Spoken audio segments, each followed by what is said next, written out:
Hi everyone, hope you're well. Welcome back to my channel. Today I'm going to quickly talk about silent reflux and breastfeeding. So I still haven't quite plucked up the courage to talk on camera fully about our silent reflux journey so far, just because it's still very raw and I feel like I'm still suffering from it, and obviously we're still in the midst of it. We're in a much better place, but I don't want to come on camera and just be really emotional about it. I want to come on and speak about it so that I can help someone else just by sharing our experience. So I've written a blog post on it and that was kind of emotional enough. So yeah, I thought if I just talked about silent reflux and breastfeeding first, and then I get back to just what's happened with us with silent reflux, possibly in a week or two. I think that would be fine. I want to gather my thoughts and make sure I'm talking about what I want to talk about rather than just getting silly and emotional and not making any sense.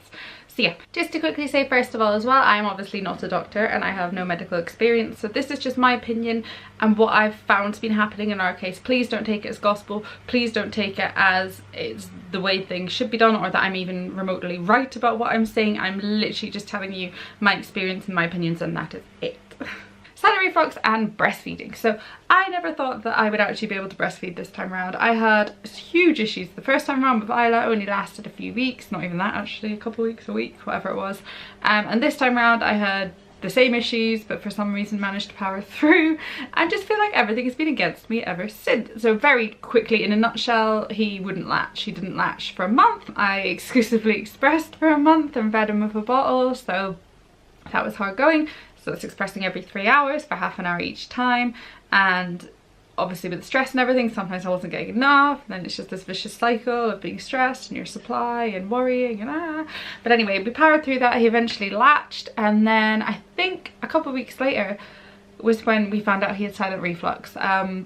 He just ticked all the boxes. I'd never heard of it before. I didn't even know such a thing existed. I'd heard of reflux, I knew like the whole being sick and everything, but I'd never heard of silent reflux. But yeah, I definitely know what it is now. But in terms of breastfeeding, so a lot of the time with silent reflux, breastfeeding is a pain because, well, not a pain, that's the wrong word, but a lot of the problem is that breast milk is easily digestible. So obviously if they've got a lot of acid problems in their tummy and they're bringing a lot of stuff up, it's kind of harder if you're breastfeeding and giving them breast milk to keep everything down. And it's not as thick as formula, it's not as I don't know what the word is, it maybe just doesn't neutralize your stomach as easily. So that's one thing. That was the first thing that was a bit of an issue. And I remember the first time I was at the doctor's, they said, oh well, eventually you might have to look at going to formula. Then I spoke to my health visitor, they were like, oh no, you shouldn't have said that, blah blah blah. And I'm equal either way. I'm not fussed. I like I breastfeed. I don't mind breastfeeding. Haven't got to the stage of loving it yet, even though I'm 5 months in. So I breastfeed and I bottle fed, and they both are equal to me. I don't care either way. It doesn't bother me. So this isn't a video that's saying that, oh, breastfeeding's better, but then I've had such a hard time because it's silent reflux, but I still powered through breastfeeding because I really wanted to do it. It's more just that breastfeeding's worked this time for us. I'm going with it, but I wouldn't be fussed if I had to turn around and give them bottles tomorrow, if you know what I mean. So just throwing that out there first. So yeah, the whole thing with the milks, obviously not being able to keep things down as easily, not knowing how much he's having was a bit of an issue at the beginning, and also one of the first things, well, they gave me ranitidine originally, which is fine because that's the liquid, and I gave it to him in a syringe, and that seemed to work really well for a little while, 2-3 weeks, and then it stopped working completely. So they thought, oh well, let's try Carabao, which is basically a thickener, and usually if you're bottle feeding you'd add it to your bottle and then you'd feed them the bottle, and that would be that. Obviously with breastfeeding you can't do that, and it comes in a powder that thickens, or like it thickens it to a gel, so you either have to express and put it in, or express a bit, add it, make a gel, give it to them, feed them, or take cool boiling water, make a gel, give it to them, feed them yourself.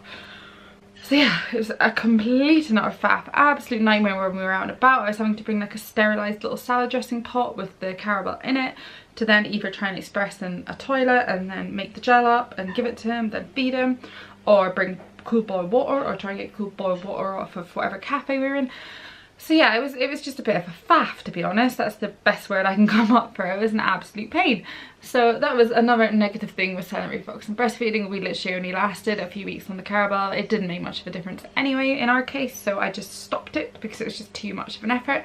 If I had been bottle feeding, I probably would have carried on with it, and it might have worked better, I don't know. It's just because if you're trying to feed a baby who's only a few weeks old, there's gel in their mouth. It's almost like baby rice. They're just not taking it in properly, whereas if they're drinking it in a bottle, it probably goes in a lot better and actually works. So anyway, so yeah, we gave up on the Carabao. So next up is the infant Gaviscon. So that basically comes in a sachet, which is powder again, and you have to either add it to bottles, but if you're not bottle feeding, it's a case of the same thing as the Carabao. It's either using cooled boiled water and mixing it in. We have a little shot glass we carry about, which looks hilarious sometimes, especially when we're like handing it over in Costa, being like, oh, can we get some boiling water in this please? And they're like, okay, you want a shot of boiling water?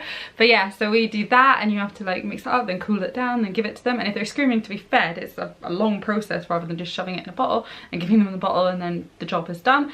Or you can use express milk, which I was doing for quite a while when I had loads in my fridge, but now it's all in my freezer, so I'm just kind of going down the boiled water route. But yeah, that's another pain with silent reflux and breastfeeding. Another thing is that silent reflux babies tend to, when they're in a really bad patch with their reflux, they comfort feed a lot, which I guess they wouldn't really do if they were formula fed. They would have their bottle and then have a dummy.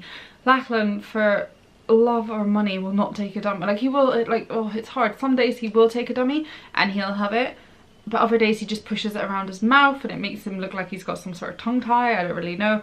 And it just, he just can't seem to keep it in his mouth, and he's 5 months old now, so, and I've tried every dummy under the sun.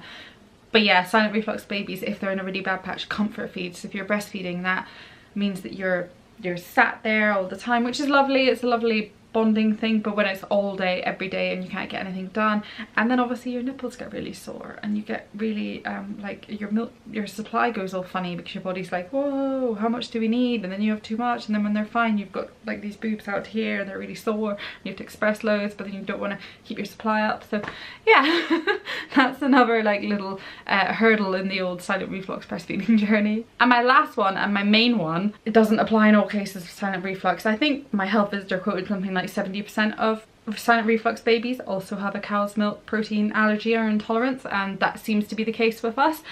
So this is my biggest thing that is sort of like about silent reflux and breastfeeding, is when you have to be dairy free. I've been dairy free for 5 months now, and everyone's like, oh, do you feel better for it? Does your skin feel good? Have you lost weight? No, my skin doesn't feel any different and I've lost no weight, so I'm not even like gaining from it in any way, apart from the fact that my baby's more comfortable, of course.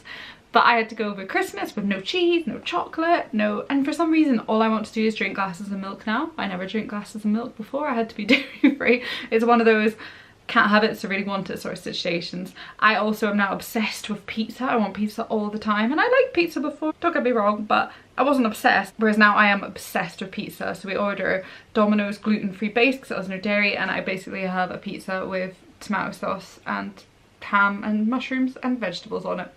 So yeah, being dairy free it's all right. Like, once you get into the swing of it, it's when you have to be dairy free and soya free. I tried that for a few weeks and you can literally barely eat anything, and it didn't make a huge difference to Lachlan, so I now kind of eat it in moderation. I don't triple check everything I'm eating because nearly everything has soya in it.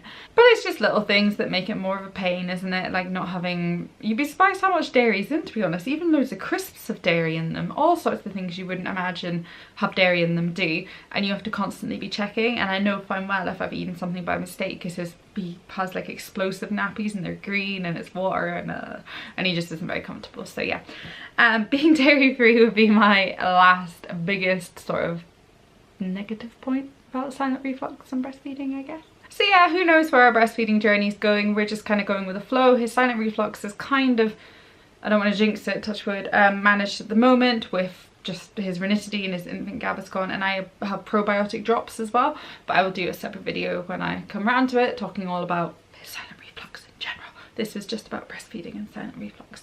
So hope you've enjoyed this quick little video, and don't forget to subscribe if you're not already subscribed, and give us a big thumbs up. So thanks for watching, see you later, bye.